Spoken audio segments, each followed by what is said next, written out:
Assalamualaikum warahmatullahi wabarakatuh. Perkenalkan, nama saya Rizka Melinda Putri, kerap disapa Cici, mahasiswa baru semester 1 Prodi Akuntansi dari UPBJJ Bogor dan berdomisili di Kota Bogor. Kepada yang terhormat Ibu Nela Putri Giryani, SSM HUM selaku tutor di mata kuliah Bahasa Indonesia, dan juga teman-teman mahasiswa. Dan pada kesempatan kali ini saya akan menjelaskan tentang gagasan yang telah saya rangkum di bawah ini mengenai virus COVID-19. Virus corona atau biasa disebut COVID-19 adalah penyakit menular yang disebabkan oleh virus SARS-CoV-2 yang ditularkan kepada manusia. Virus ini juga bisa menyerang siapa saja, yaitu dari mulai anak-anak, orang dewasa, orang tua atau lansia, ibu hamil dan menyusui.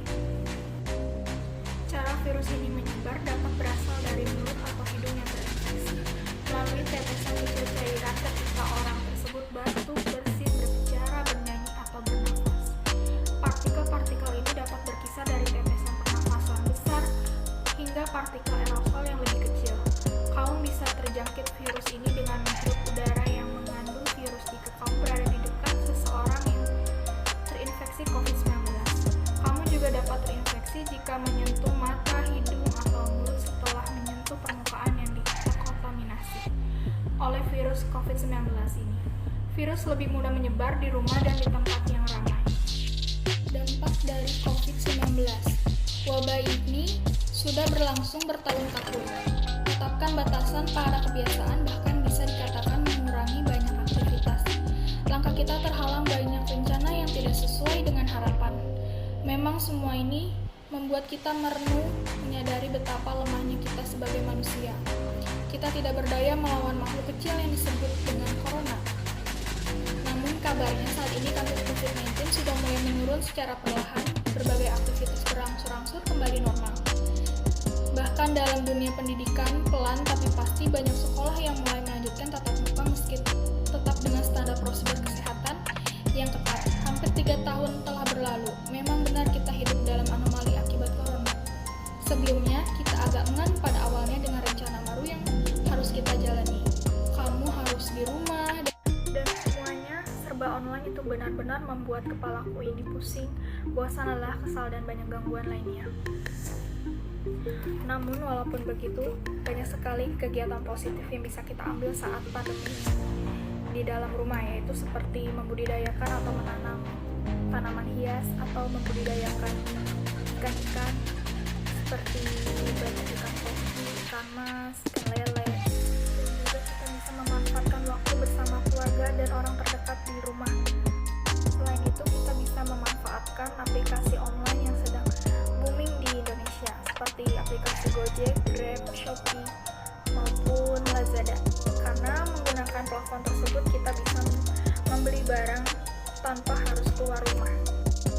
Cara menangani seseorang yang terkena COVID-19 antara lain: 1. Jangan panik ketika orang terkena karena dapat mengurangi efektivitas sistem kekebalan tubuh.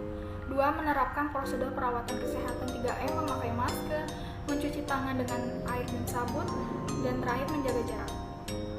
3. Batasi kontak dengan orang yang telah terpapar COVID-19. 4. Mengingatkan warga untuk menjaga kebersihan dan disinfeksikan lingkungan rumahnya masing-masing. 4. Tumbuhkan empati bagi mereka yang pernah terpapar atau sembuh dari COVID-19 dan tidak melakukan stigmatisasi negatif.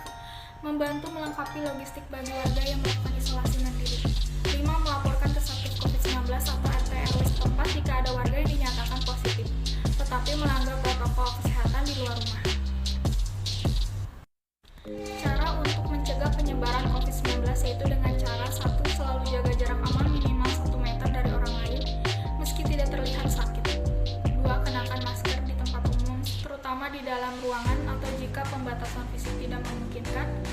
3. Sebaiknya pilih ruangan yang terbuka dan berventilasi baik, buka jendela jika Anda berada di dalam ruangan. 4. Sering-seringlah mencuci tangan. 5. Ikuti pedoman setempat tentang vaksinasi. 6. Batuk atau bersin tutup mulut dan hidung.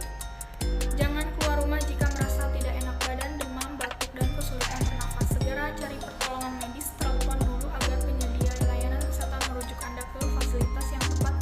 Ini akan melindungi Anda dan menghentikan penyebaran virus dan mohon bantuannya kepada Ibu Nela selaku tutor mata kuliah Bahasa Indonesia untuk mengkoreksi jika ada kesalahan dalam